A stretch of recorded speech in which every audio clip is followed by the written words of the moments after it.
Dean of the Francis Rich School of Fine and Performing Arts. It's a pleasure to be able to hold this event on campus at last after the 2 difficult years of the pandemic. Although the school was never completely closed, a couple of times we were forced all of a sudden to switch to online delivery of classes, something that was done very successfully, I must say.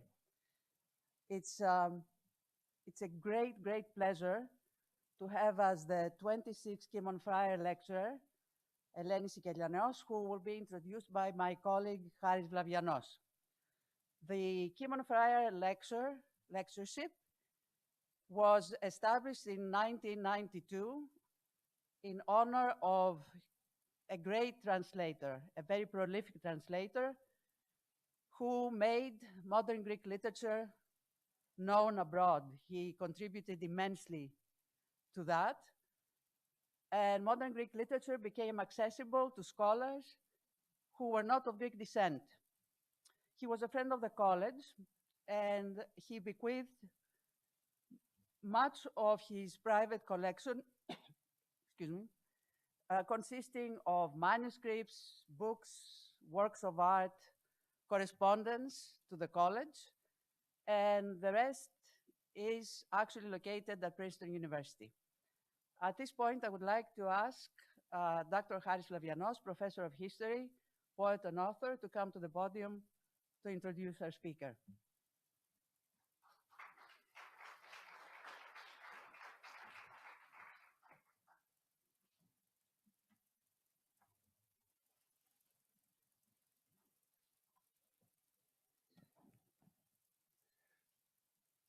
Good evening. On behalf of the American College of Greece, I would like to welcome Eleni Sikelianos. I'm also very happy because Eleni, apart from being a renowned poet and scholar, she's also a very good friend of mine. I will remind her how we actually met. About 25 years ago, I had just published my translation of Self-Portrait in a Convex Mirror by John Ashbery. And Ashbery came to Athens for the launching of the book together with Kenneth Koch. So we took a day trip to Cape Sunio. The way back was very hot. We stopped at the lake Vouliagmeni. And John, we began discussing about poetry. He told me about his views about Cavafy and the diaries of Seferis. Then he asked me what kind of American poets I was reading at the time. I mentioned a few. At the time, I was actually reading Berryman. So I said, well, do you want to suggest some other poets I should read? And he said, well, you should read Barbara Guest, Fanny Howe, James Tate. And then he said, and you should read also a young poet called Eleni Sikelianos. I thought, how weird, Sikelianos. I never heard of her. Is she the great-granddaughter of Angelos Sikelianos? And John said, well, I don't know, but it sounds Greek. Must be Greek. So anyways, John gave me, I said to him, can you find the email of, you're probably running the project at some, in New York. So John found your email. We began corresponding, and then she came to see me, and we met at Nefeli at the time. You were doing a trip in the Peloponnesus with Laird, your companion at the time, husband now. And I don't know whether you remember, you did the tour, and then you came back and said to me, something weird. Can you explain to me? I went to the Peloponnese, and I saw houses in Mani. And from these houses, there were these iron beams sticking out. What are they? I said, well, these are phallic symbols that the Greek farmers used to appease the gods so that they get a good harvest at the end. And she believed me. She said, that's very interesting. And then how do you explain to an American, panosykoma and anamones and, how the Greeks actually built a house and then they built another house, or they prepared to build another house for the daughter, which is part of the, the kind of dowry for the daughter. So that was our first encounter, and since then we met many times. So I'm very happy to do the introduction. So Eleni was born in California, earned her Master in Fine Arts from the Naropa Institute, which I just discovered is run by a relative of yours. Yeah, exactly. And And of course, as you all know, she's the great-granddaughter of Greek poet Aggelos Sikelianos and the niece of the poet Anne Waldman. It's very fun, actually, because Sikelianos is the first poet I read when I was 13, and to some extent, I owe to him that I began to love poetry and decided to become a poet. My first collection, actually, published in 1983, is dedicated to Sikelianos. And as I said to you, we are about to publish in a few days an anthology I have compiled of his poetry with Evripidis Galandoudis. Eleni is the author of 8 poetry collections, if my counting is correct, or perhaps 9. The ones I have, the last I have is Make Yourself Happy, 2017, The Loving Detail of the Living and the Dead, Body Clock, the California poem, wonderful, major poem. And she also has 2 kind of memoirs, hybrid memoirs, the You Animal Machine, The Golden Greek, 2014, and the Book of John, 2004. Both books have been translated in Greek by Patakis. They are there. Afterwards, she can sign the books if you so wish to read them in Greek. She has received numerous honors and awards for her writing and translations, including fellowships from the National Endowment for the Arts, the Fulbright Commission, and Princeton University, where she was a Seeger Fellow. She is the recipient of 2 Gertrude Stein Awards for Innovative American Writing, a New York Foundation for the Arts Award in Nonfiction Literature, a James D. Phelan Award, blah, blah, blah, many awards. She teaches now, as you can see there, in the Literary Art program at Brown University and lives with her husband, the novelist Laird Hunt. They have a beautiful daughter, which I met, named Eva, after her great-grandmother, who was Sikelianos' first wife, Eva Palmer. As I said, in Greece, we have these 2 memoirs published by Patakis, and they're available here, The Book of John and You Animal Machine. I was very moved reading these books because I don't know, we have something in common. The Book of John is about her father. I also wrote a book about my father called Poema Nero, and then she wrote, the second book is about her grandmother. I also wrote a book not about my grandmother, but my sister. What we have in common is that your father died from overdose, and my sister died from overdose. We both had terrible parents, terrible loving parents. So there is something in these books which are very interesting to me, but also it's interesting in the way that Eleni actually wrote this book. I said that a hybrid because it's very difficult to actually say what these books are. Are they prose? Are they poetry? They're both. There's in the books a kind of form of documentation there, including visual arts, letters, reminiscences, journal entries. There's a kind of a mosaic of basically of writing there. In the Book of John, Eleni creates a loving portrait, but also a kind of indictment of her father, John. John was, I don't know what word comes first to mind. Let's say eccentric to begin with. Multi-talented, visionary, brilliant, charming, but also totally responsible.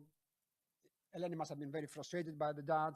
And at the end, he was, of course, a tragic hero. He died in 2001 after 3 years of being homeless on the streets of Albuquerque in a motel room from an overdose, as I just said. So here we have a story of the rise and fall of a family.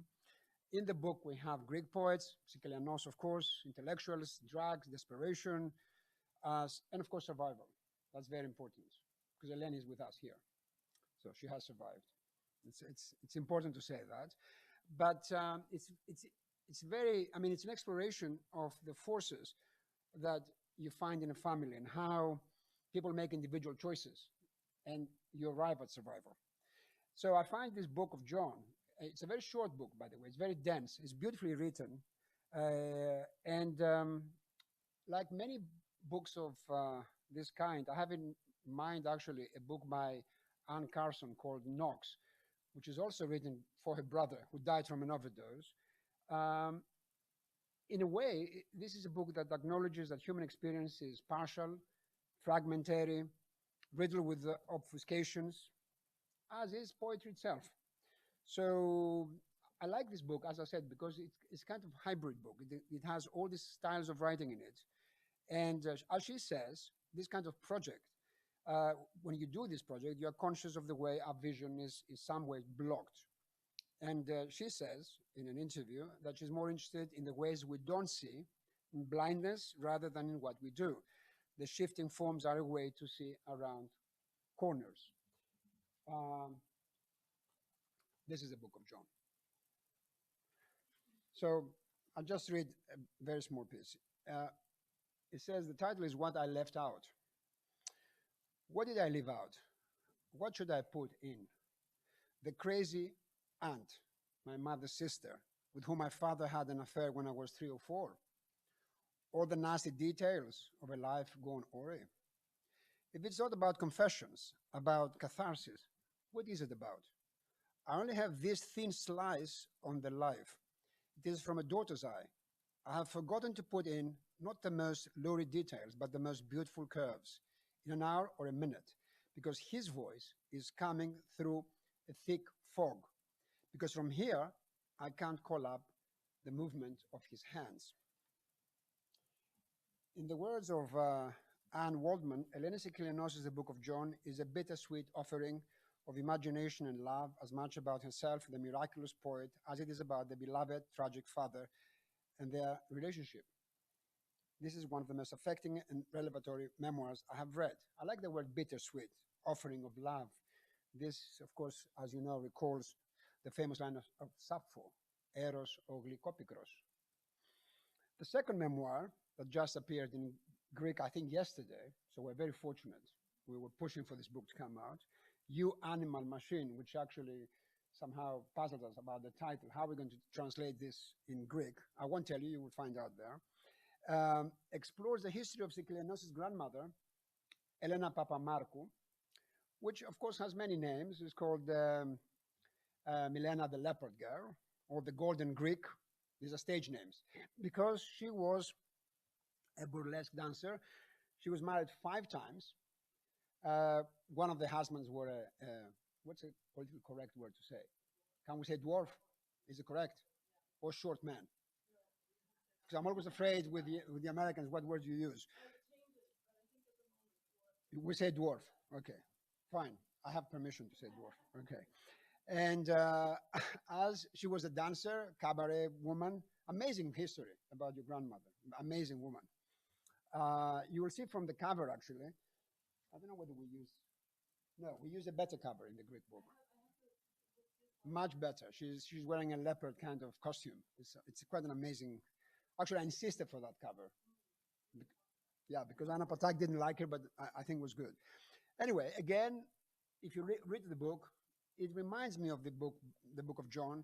Is you have again questions of identity. How does an immigrant uh, locates herself in American life, the experience of a woman, etc., etc. And this book offers a glimpse of both the violence and the beauty of living in the margins, as she says, where outskirts make their own centers. I'll just read a short passage here. We're all trying to find our grandmothers because we're trying to find something out about the past and how it came to be there instead of here. There or here instead of us. Like an infinite conveyor belt that never comes around again, and we're walking on it as we would on a frayed strip of wool. And it just keeps going. If we could stop the belt for a minute or make it come around again, examine that worn spot on which the grandmother stood. There, she's lighting a fire down by the lake, behind over the wood. What would we learn? How to live forever, how to repair the unraveling rag, how to die, how to connect the pieces, how to connect to those around us, how to feel a part of things, a part of who we are. But a cat doesn't think about her past. She licks her paw and moves down canyon or up to the ridge, looking for the good meat into the thick bush. And I've lost her. Now, poetry. Because, as I said, these books are, there is poetry and prose there and everything that I mentioned. But we have all the poetry collections, which are very, very important. But I will finish by saying a few words about her poetry, because Eleni is a poet, but I would actually, instead of me saying something about her poetry, I like Eleni to say something, because I read a piece by Eleni, which is, she offers a kind of Shelleyan defense of her poetry, which I like very much. So I'm reading that. She says, Poetry was a way to make a different kind of sense, a way to experience difference in textures that allow difference to feel like both a fraying and a weaving. Poetry allows, in its very form and ruptures of syntax, troubles the dominant structures, lapping silently at, ever hoping to erode or unmask their shores. It exists simultaneously at the edges of chaos and in the ordering forces of language. Through it, I could belong to resistance and refusal. We experience refusal very bodily in the line break, when the poem manifests rupture in language, and we are dropped out into the ragged, empty space of the margin. In that break, I feel the relation between silence and language made manifest in the poem over and over again, in the open space initiated by the line's rupture. When the line stitches itself up, picking up the thread in the next verse, we feel articulation and relation again. That simple shuttling motion, breaking, rethreading, means all the world to me. In the implicit way, it allows me to refuse the given, let's say the office of the bomb, and instead veer towards the chosen. What is the chosen? Following poet Anne Lauterbach, it is the meaning we attempt to make out of what we are given rather than accepting the meaning given to us. It means refusing to belong to the given offices of meaning. It means choosing to pick up the abandoned threads of a familial or animal line and trying to weave something together as the ancients did, to create a cloth big enough, metaphorically, to cover the whole community without blotting out difference. Venturing out from poetry began some decades ago as I tried to write about my family, to push forms up against each other and then to let the forms pull back one from the other, leaving a little gap or gutter. A piece of prose might be thrown against a photograph of my father's belongings, a poem against a list. This was a way I realized now to recreate the rupturing feeling of my familiar and cultural experience. Not to stitch it all up, but to let thinking, feeling also occur in the gutter between forms, much like what the line break allows. It was a way to discover belonging to a history of not belonging or other belonging that can be told in narrative terms. I write to repurpose language. I like this very much, this word, to repurpose language, as a way to bring me back to myself and back to the world, to experience its tragedy, delight, and humor in the art of lyricism. I write to find that place where language wakes us up with a smack or gently, rather than putting us to sleep. That means rummaging around in the gap between language and body consciousness to make the real real. In that sense, it is a devotional act whose mission is to attend to the particulars of self and others. And here, of course, others for Eleni could be, as we can find in some of the poems, animals, rocks, trees, everything. So the other is not just human; it's also, the whole world. And the functions, she says, of my work is to create alternate structures to make manifest the feeling that everywhere worlds touch. I belong to my family and my country's family in history, and I don't. I belong genetically to all the animals, sharing 70% of homologous DNA with sponges, 98.8% with chimpanzees, in much the same way that rapture with you and rapture with A share DNA. Not in a hierarchical way, as Darwin and his inheritors might have it, but in genetic, symbiotic, biospheric relation, which is a relation poetry intuits in language. What poetry offers me, in its strange, ardent refusal and refuge, connecting word to word and word shadow, is radical, parenthesis, and belonging. So let me conclude this wonderful collection, Make Yourself Happy.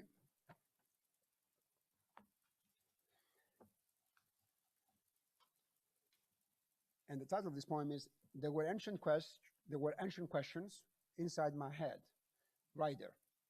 When I was 7, two Chilean scientists introduced, in English, of course, is autopoiesis, but in Greek, of course, is autopoiesis, to say how living beings produce themselves ceaselessly. A cell, for example, is an autopoietic entity. It is self-producing and autonomous, yet connected to its larger environment. It might profoundly change its identity in the course of its life through interaction with its surroundings, but still manages to be itself. At some point, that possibility will collapse. Until then, producer is product, autonomous, self-circulating, and also borrows things from around itself to make itself. The foot is always adjusting to the shoe, and the shoe in kind stretches to fit the foot. So the distinction between objective subjective is merely what? Ask one. Then the foot is attached to an ankle, and so on. Somewhere worlds touch. First, we have language to the body, comparing it to the nest and snakes. Then language began to be evacuated of the body shapes. We lost words for face, but poets know pieces is to make, as is facere, which is also to face. Facere in Italian is to make. To make a face, a form, shared root, to face up to it, to self-make, face to face, as in a mirror, to eye, to see, tongue, tooth, neck, throat, shoulder, arm, elbow, hand, finger, thigh, knee, ankle, foot, toe, nail, claw, wing, feather, breast, udder, navel, heart, liver, to put your antique forehead up against them all and look unveiling. What color world is it? I offer yellow. Is it enough? Happiness. It is a form of autopoiesis. Is it recyclable? How many vowels do we need to minute? What is the waste at the end of use? Even if everyone exchanged germs, it's only for amateurs, said C.D. Wright. In the old country, too, they studied up on how to live, hoping to reach the necropolis in joy, and invented words like eudaimonia, eudaimonia, to speak of it. Flourishing, good spirit, the good composed of all goods, resources sufficient for a living creature. A righteous, guiding inner demon against all the noiseless background computing occurring even as you sleep. And so you sport across the edges of earnest pursuit and find yourself among the amateurs, the centaurs and hybrids, the opposite instances in which a face is wiped out of its features. When did my ambidextrous happiness impinge on amphibians and spell apocalypse? Can we call an amphibian a face? When amphibians call out their own joie de vivre and the water turns brackish, try bell jar in the Sonoran desert to see what can survive beyond all happiness.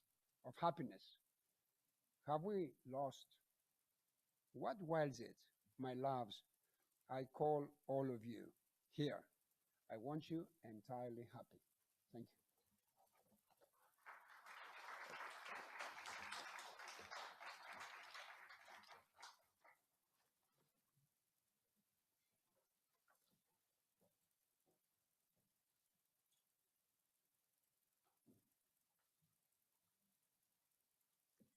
Thank you so much, Hari, for that amazing introduction. It's great to hear what I thought and what I wrote. I forget. So it's really, really nice to be reminded, and it's a perfect setup for what I'm going to do tonight, as a matter of fact. And I was thinking actually, well, Haris was, oh, thank you so much. Do you want your water? Yeah. I'll probably have a second glass also. Yeah, we'll see. Yes. Okay. Ah, nice. This is mine. Yeah, Okay, yes, it's yours. Yeah.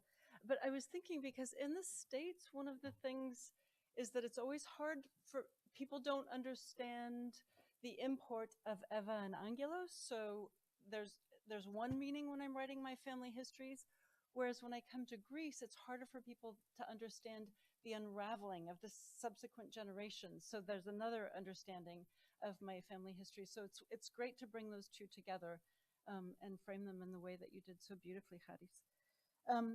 Thank you very, very much to Katerina Thomas, who was, I think, seems to be working at all hours of the day and night to make things run. I would get emails back from her at 2 in the morning this time. I would write thinking, okay, she'll answer in the morning, but I would always get an answer. So I think that we should all work towards a vacation for Katerina Thomas.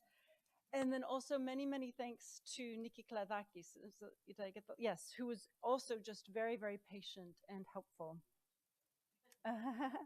And thank you to Deree. As Katerina mentioned, this was supposed to happen in 2019 and the pandemic hit. So this has been a long time coming. I'm glad that we're finally able to be here together. And thank you all, Efresto, for coming. So I'll tell you a little bit about what I'm going to do this evening. I'm going to read a talk, which takes about 22 minutes or so. There'll be some pictures that go with it. And then I'm going to read from my third family history that I've been working on for many, many years. And I'll talk a little bit about that when we get to that part. I'm going to read a bit of the poems, actually a little bit in the first talk. I'm going to read some of the prose. And each of these family histories takes the structure, tries to take the structure of the life it's talking about. And because this one is about Evangelos, part of the structure, the manuscript suddenly turns into a play. So we'll see what happens.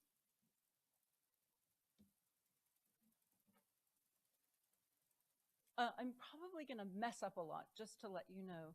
I recently read this great quote, which is that if you're willing to take chances with an audience with new material, if you fall, they'll catch you. So I'm counting on you. And already we're having this upside down. So now we have it the right way. All right. I'm going to start here. What face I dreamed, full or empty of wrinkled fruit, an apple atop a sawhorse toppling, I saw wobble a world on its axis. What, I said, what can we have done to keep these trees from tumbling, hell bound, the face full of animal, ancestor? Did this world have a first reading? It's been read and reread, thread by thread. Read, says the bee, just try to read me.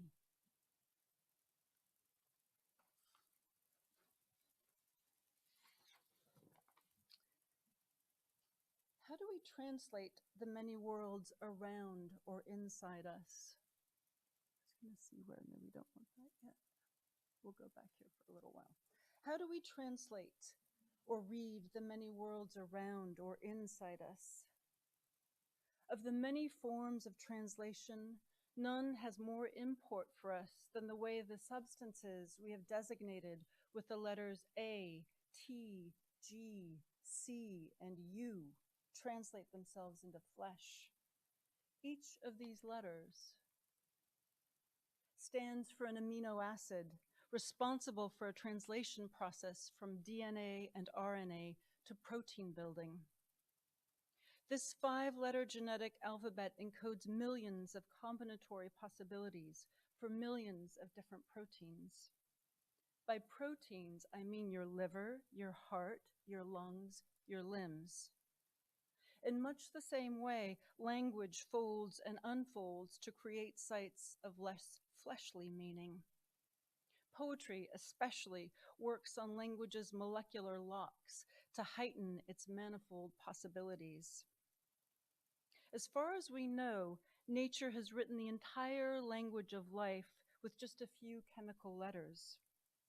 It took evolution approximately 4 billion years to create this recombinatory language, and biologists believe that the first ribbons of RNA were floating through space before being harnessed and translated here on Earth.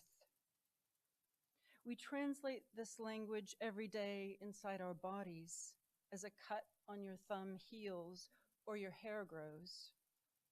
Every day we witness and rely on other living beings doing it too.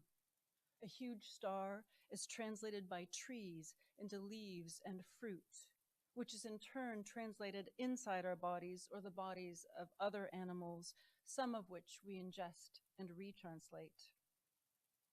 We incorporate foreign bodies, ancient bodies, into our bodies, and every action taking place in your body bears a memory of the Big Bang. Aeschylus's play Prometheus Bound, in which the Titan who gifted humans with language is bound to a rock for this and other crimes, is concerned with the politics of alphabetism, scholar Jopi Prins tells us. I taught to mankind the composition of letters, which is the memory of things, claims Prometheus. And he teaches Io, the girl translated into a cow, to incorporate the alphabet into her body, and so she scratches her name into the dust with her hoof. Interruption. I met this traveler in Athens yesterday and couldn't help taking a picture of her skirt. I carry with me everywhere I go the 23 chromosomes my mother bequeathed me, paired and spiraling, mirrored and twisting with the 23 from my father's dowry. They collectively contain about 21,000 coding genes.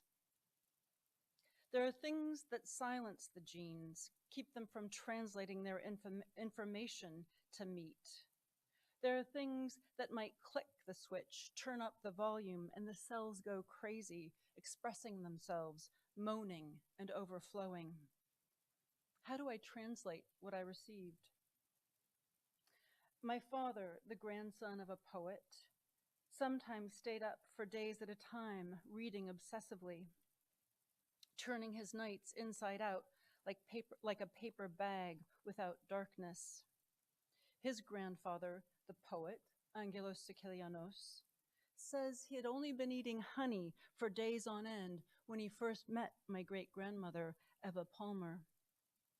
She wondered if the extraordinary color of his skin came from pouring this golden substance into his mouth. She says his complexion was like warmed marble, which is never bothered by heat or cold or wind. We are learning now how even belief systems, sleep patterns, emotional propensities are genetically coded. My father was diagnosed late in his life with bipolar disorder, and I use the word disorder with a lot of resistance. I'd like another term for that because it's really just a different kind of brain patterning. It's a different brain ordering. Bipolar, which gave a name to the wild fluctuations in his days. I keep trying to understand how the seeds in his gene pool might have flipped the switch as he spiraled into zigzagging brain patterns and addictions. The genetic pieces travel silently through the generations, ships in the sea of the blood. The genetics are one part of the chorus. When they appear, it's part of the performance of a human life. Was it my great-grandfather's madness rising up in my father's throat? He can't sleep, he can't eat. Quiet, quiet now. Hush the trembling scrap of gene. If we can't trap it or rip it out at the root, squirming, worming, let us teach our daughters to soothe the quivering animal's string. Stroke the fur so the hairs don't horripilate. Lie smooth now. Smoke out the beast and feed. Well, I have been translating these lives inside my body my whole life. I have been trying to translate them outside of my body for the last 25 years. That began, as Charis mentioned, with a book about my father, the Book of John, to Biblio to John in Greek. When I began writing about him, I needed to find not just one form, but a myriad of forms that could hold his variousness. The poet Charles Olson tells us that the page is a field of energy, and I began to expand how to activate that energy by putting poems next to prose next to photos, letters next to poems. I wanted to make a film of my father moving, but I'm not a filmmaker, so I made a paper film.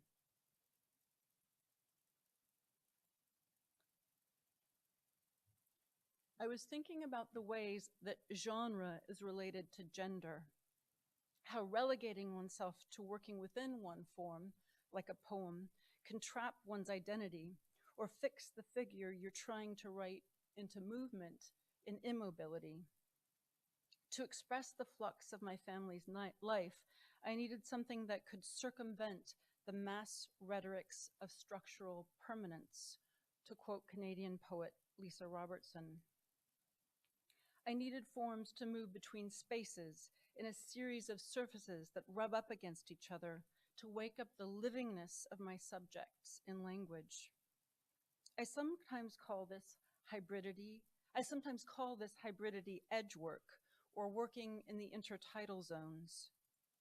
The notion of the chimera Fivianisi has so beautifully developed is also apt. The chimera being an animal that takes on body parts from several species in order to move between worlds. As Haris mentioned, this is a reveal. The book just came out in Greece. So I wrote a second book called You Animal Machine, this time about my mother's mother, the daughter of a Greek immigrant who turned to burlesque dancing on the nightclub circuit in 1940s America to feed her 3 daughters. Sometimes what's moving between worlds and needs a form for that movement is the voice of the dead, as in this Nekia, in which my grandmother speaks from the other side. And I don't know if you can see, you don't have to see the words, I was trying to get a feeling of what a voice looks like when it's coming from the dead. The third part of what I've always imagined as a trilogy in these chimeric family histories concerns my great-grandparents, Angelos and Eva Sikelianos. Once again, I'm trying to hold conflicting pieces of a life story. The incredible cultural manifestations they created in the 2 Velfikes Yortes in 1927 and 1930, the complicated parts of their lives that have been kept hidden, and of course, the trajectory of a later generation devastated by mental illness and drugs. Like my great-grandfather, I am a poet. I did not become one because of him. Or did I? My great-grandfather is said to have one of the most musical ears in modern Greek poetry. You can tell me if you agree with that later. And although I write a very different kind of poetry, sound drives my work too. Music makes meaning quite different from the denotation of the words, and this is one of the ways that poetry unchains itself and transcends the tyranny of meaning. A poem's music, however, is one of the most difficult things to translate. As Walter Benjamin tells us, though, translation that intends to perform a transmitting function cannot transmit anything but information, hence something inessential. Your genes carry about 17,800 non-coding pieces. They are so far untranslatable into information, like the music of a poem or its shimmering properties of mood. Translations are akin to foreign bodies lodged in our literature, as Johannes Göransson puts it, and thus they raise our fears of the stranger.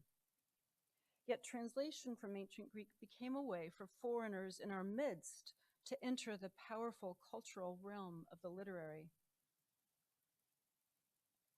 The foreigner, I mean, was the female. In the English language, women most visibly began translating in the 19th century in a kind of stealth operation in which they could write for or disguised as Aeschylus.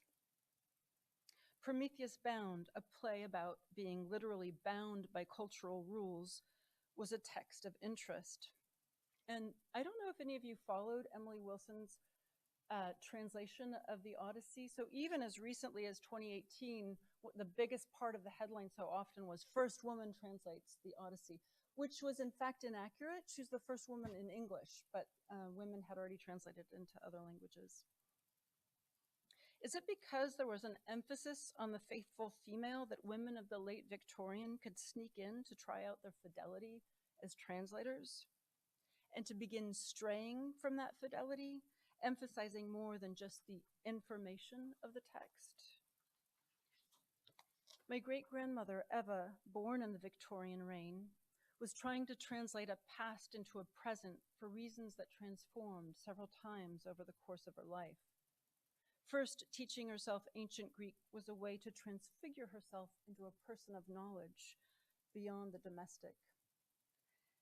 Then Greek became a way to connect with the Sapphic past and thereby to posit a lesbian present and a lesbian future, to clear and queer a present tense for herself and her lovers to live in. My theory is, falling in love first with Penelope and then with Penelope's brother, Angelos, or at least his poetry and ideas, her translation project transformed yet again. Reanimating the Greek past became a mode for creating a current utopia, a refusal of industrial dehumanization, and importantly, a refusal of war. She wanted to offer this mode to others, not only as something that created the events of the Delphikes Yortes, but as a method to teach us how to live. And this is a picture of Eva and Kula Pratica rehearsing. Rehearsal was always at dawn, and people who participated said it changed their lives.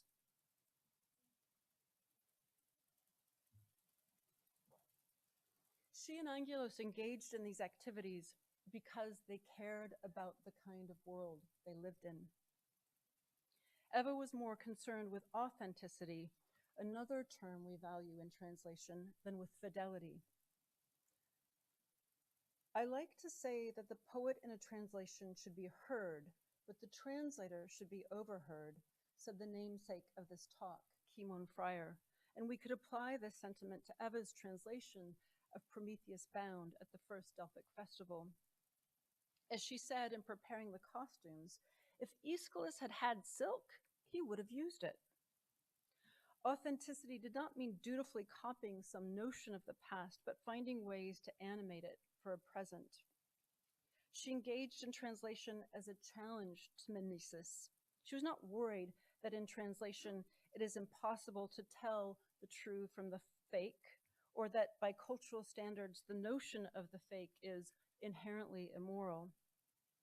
As Friar noted, a fine translation not only reshapes the body of the work, but the translator infuses new life into the body by injecting into it the warm, living blood of his or her own time, place, and language. The present changes the past. Eva did not conceive of the ancient past as a tool for colonizing the present, but as an instrument of liberation. Poet Don Mi Che says, translation is an anti-colonial act. What does it mean to write in a so-called minor language that carries with it the ancient heft and ghost of empire? In Angelos' poetry, I hear an anxiety of what was once considered a major culture now deemed minor, the major part having been claimed for use by others.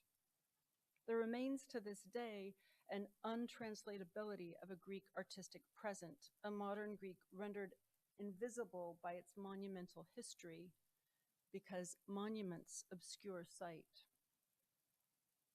I was born into a language of current empire, a dominant language with aims to take over the world. My great-grandfather's first tongue was other. I keep trying to encounter, through the haze of heteroglossia, his poems, aims, sensibility, language, mind. Because so little of his work has been translated, because so many of Eva's archives were hidden, her belongings scattered and lost, her contributions erased, because my grandfather Glafkos was estranged from his father, because my father John disappeared for years at a time, because family history was not handed down except in snatches, the task of translating these lives feels vast. Erasure creates a wound. Yet origin stories tell us how and why we belong. Am I concerned with them because I want to feel authentic? Because I don't want to feel like a foreigner in my own life, like a translation? Is it to trace the wound or to prove myself? The Martinican writer and philosopher Edouard Glissant warns of an obsession with origins. He says it is a colonial inflected notion, one that marks citizen versus foreigner, concerned with who belongs and who doesn't, who is master and who might be enslaved. Instead, we might practice a poetics of relation in which each and every identity is extended through a relationship with the other. And as Hari says, I mean all kinds of other. Translation is concerned with hearing and overhearing, with speaking silently, with language between two people who cannot hear each other. Don Miche writes, translation is a map, a mode that can trigger endless crossings from one party to the other, neither of whom has seen. Eva was as blind to the past as it was to her, and yet she found a way to translate its clay and stones into moving bodies. I have never seen my great-grandfather or great-grandmother in the flesh. They have never seen me. We don't see the genes at work inside our bodies, the alphabet carrying language from meaning to meaning, but we do see the hand and its scars. We do feel the rise and lift of the shoulder. How do I translate the pieces of alphabet left to me in my body, in my family's tattered stories, in the culture? How do I let them remain foreign in the mouth, or let the animals it takes to translate them into flesh assume their own shapes? We try to understand these past lives, be they as ancient as pterodactyls or as recent as our mothers, in order to wonder at and practice our own. Sometimes there are only a few openings in the dark, only a few footholds. Some of the most illuminated doors open not to my great-grandparents at all, but to all the other animal ancestors crowding my gene pool.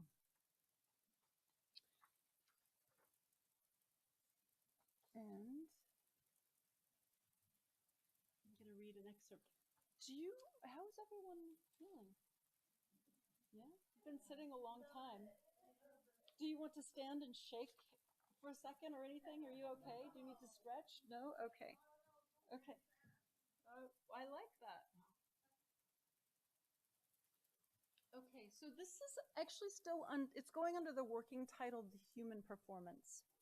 And I have been working on it for about 20 years. It may never be finished, we'll see. I'm going to read a couple of prose excerpts, then we'll break into the play. We'll try it. Let's see, what do I need to do here? I lost something. Oh, no, I didn't. Okay, not yet. I don't want that yet. One day you wake up to discover you're not who you think you are. You've been trying all your life to figure it out. It turns out every angle was a wrong turn. Reflected, deflected. You started out a child with no mother, no father. You ended up an old woman with no mother, no father. My grandfather once told his niece, whose parents had gone missing for some months, this, while they stood next to a small frozen pond, and she sobbed. Listen, Gabriella, at some point in your life, you realize you're all alone. This was of no comfort. My grandfather was a man with no father, no mother, or not ones who were able to hear him. He was a very quiet child, and then he was a very quiet old man. Gabriella, who is old now, says when you walk into a room, even if you hadn't seen him for a very long time, what my grandfather said was, "Ah, Gabriella, ah." But no, it's not like that at all. We are in fact crowded with people. I have been polishing my mirror for years and years, and each year more animals appear. Each year, more ancestors crawl forward from the shadows to take a smoky sip of the present, bringing with them their silent noise. Do they recognize this world? Do they recognize me? Ah,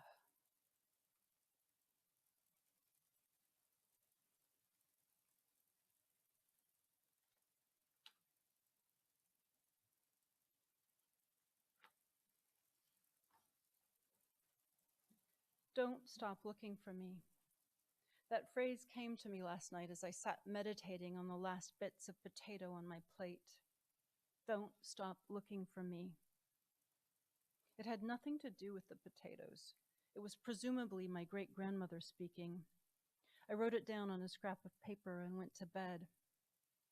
I've been trying to write about a woman I have never met for more than 2 decades. I could have grown another self, a full adult, replenished all my cells several times over in those years. Why? The swallows flitting outside my window this morning won't tell me. And she was slippery as a fish, sliding from one incarnation to the next. The good daughter, the debutante, the American in Paris, the wild lesbian orchestrating sex parties for the neighbors, the muse, pseudo-Sappho's lover, wrapped in white tulle. By the way, that is my great-grandmother's ass. The muse, pseudo-Sappho's lover, wrapped in white tulle. Then the woman who threw all her corsets and couture gowns from the train window in favor of hand-woven tunics in the style of the ancient Greeks. The obsessive theater director, the wise woman who knew how to connect the present to the ancient past, the Delphic reviver, the loving but distracted mother, the justice seeker, the blacklisted artist, the arguer, the money loser, the grandmother who told the child to eat his toast jam side up, even though she was a lover of freedom, if not anarchy. The old lady lost in New York, the visionary, the embittered organizer who could not raise funds or get her passport back from the US government or pay the rent. I want to know just as much about my other ancestors, the bacteria and fishes, and how I descend from them. But for now, I'm here with my great-grandmother. Don't stop looking for me, she says.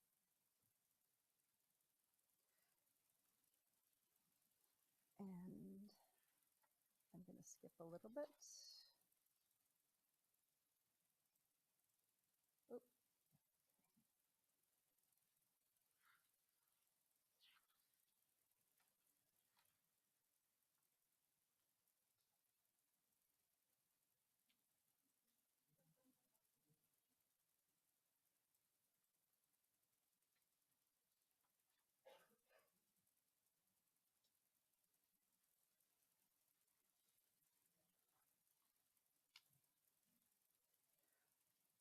Okay, we're going to try the play. This is really an experiment. I've asked people to volunteer. I had a number of volunteers. I actually, in a minute, will need a couple more volunteers. But let's see. Could I invite Athena was born, Mariana Papachristantou, who's first, and Haris Lavianos up. Oh, and let's. So I'm going to do 3 short excerpts from the play. Let's see where is it? I see we don't have chairs. Your shadows right on the screen. Let's see how that looks. So I think you could stand there, right? For now. I think it's okay if you want to just stand there. Do you guys want chairs that you can sit in? Yeah, you come over here. Come over here. Stage directions are happening as we're here. So I will use this one. You can walk up to that one in a moment. Okay. All right. Okay. So let's see here.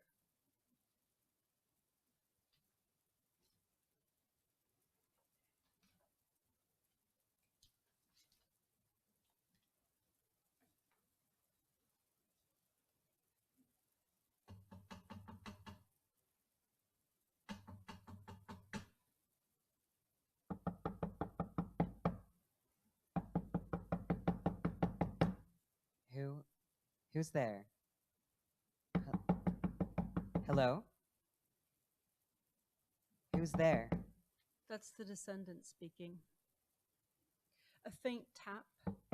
Now the banging and the question, who's there, seems to be having a conversation which moves around in space. Who is it?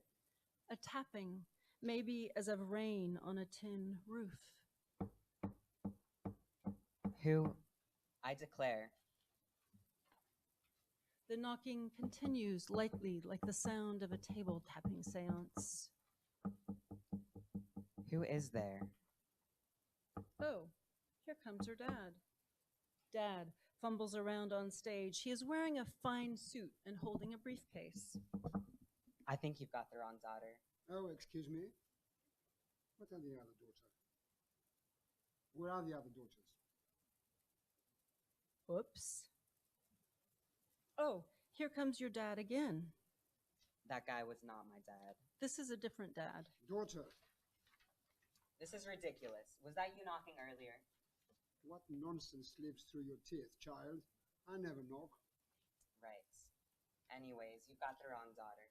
Zeus glares, strides off without a word.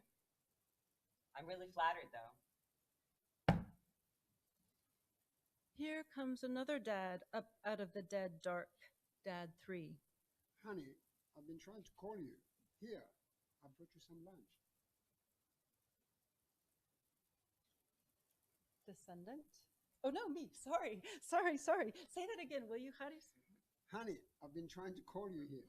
Here, I brought you some lunch. Oh, it's the perfect dad. Definitely not my dad. I think you have the wrong daughter. The other daughters are over there. Chorus person. How come you're so concerned with your dad? How come you're so concerned with your dad?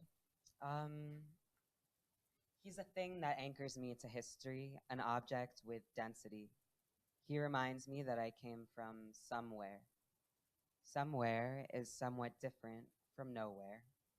Even if that somewhere is not always a place I care to dwell, with a dad, you know you are or were here and not there. And how far can you carry your father? He's pretty heavy.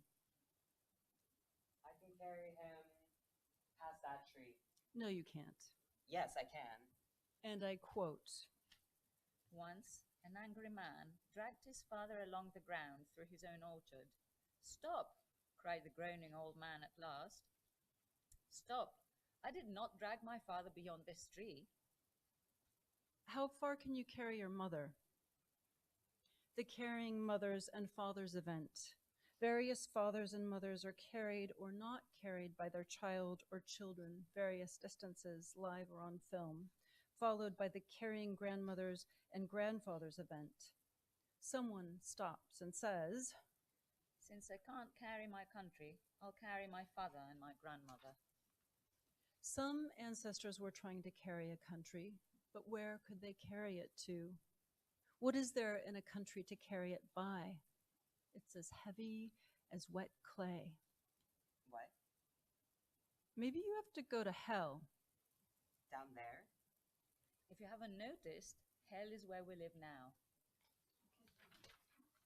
You guys could just turn around for, I guess, thank you. Thank you to Haris. Next excerpt. Haris Flavianos as dads. All right. Okay, excerpt 2. Can you all see the text on the screen well? Okay.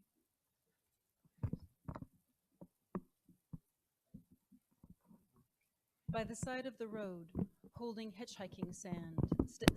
What does it say on it? Delphi? Oracle. How did you get here? Descendant. I hitchhiked. Who are you? I'm the one telling this part of the story. Oh, so hold up, pause. Say it again. Say it all again. Right, okay. Yeah. Let's start again. Yeah. Right. Yeah. How did you get here? I hitchhiked. Who are you? I'm the one telling this part of the story. Who's that? Not who, what. What's that? That's the mountain of power. and the thingified thing chained to it. Ancestors built it, but you'll have to put down your own bag of ancestors to get there and untie him. It's Paul Robeson, playing Prometheus. Just as your great-grandmother wanted to cast him, if you want to know. Who are you? I could just as easily ask you that. No one's going to stop to pick you up with that horrible mask on. This is a great mask. My dad gave it to me. Do you wear every face your father gave you? You guys could just turn around. Maybe that's the way to do it. Okay, we're going to do one more excerpt, and I need 2 volunteers now to just hold a sheet. You don't have to say anything. May I have 2 volunteers from the audience to hold a sheet? We're going to try this to see if it works. This is all put together very last minute, by the way. Let's see. Yes, we need one more person. And I'm inviting up Natalia Noli for another character part. I need another sheet holder. You guys are very shy about holding sheets. Now we have a lot of sheet holders. Yeah, yes. Perfect. Okay, you could just kind of, yeah, that's great. All right. There's a date. I think so. Let's see if we can still see. Can you still see the screen to read the text? Yeah, okay. This is a world premiere, by the way.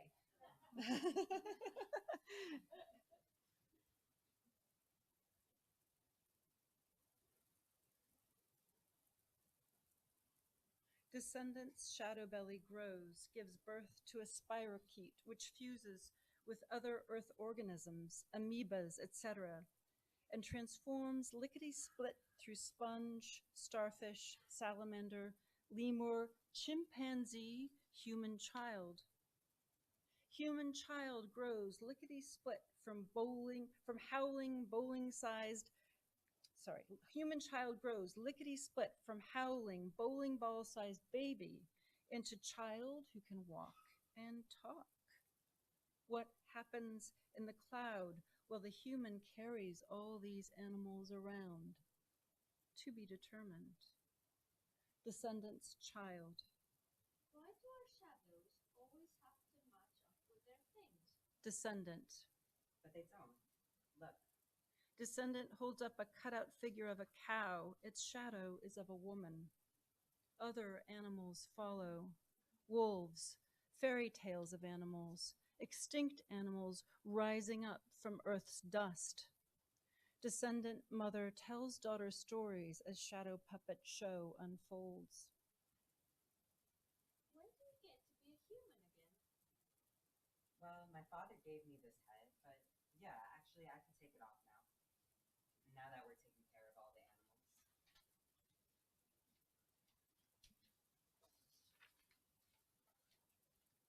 Chorus. What does it mean to be a mender? It means you get your heart broken. Again and again.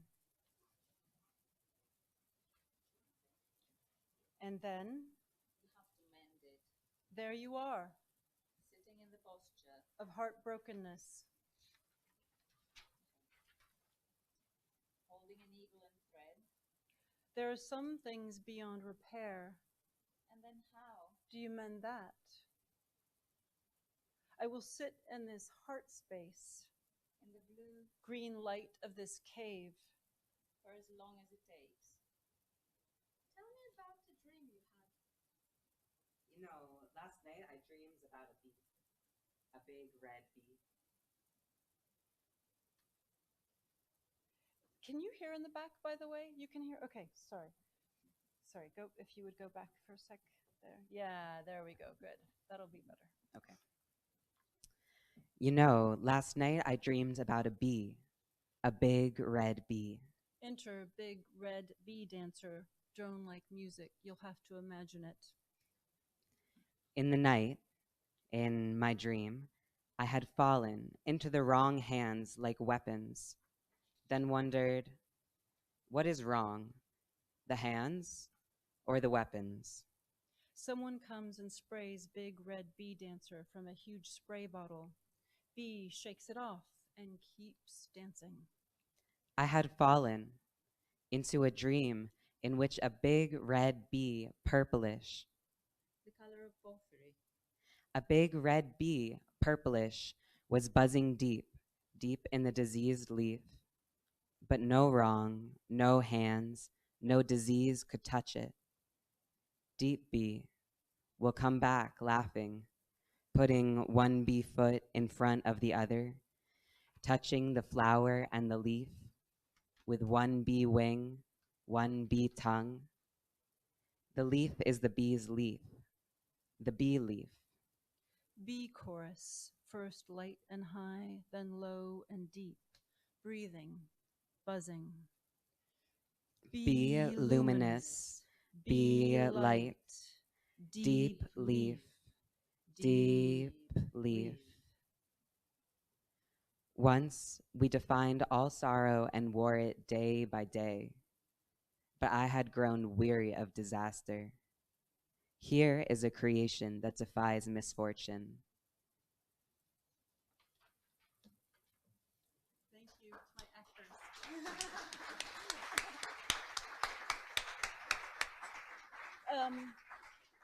Stage debut for some of them, I want to say. Thank you all for listening. Thank you to Haris and Katerina and Nikki, and thank you to Athena, Mariana, Haris again, and to Natalie. Oh, okay.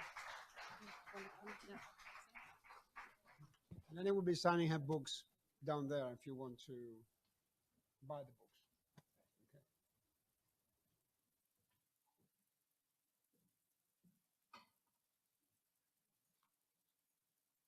Yes. And thank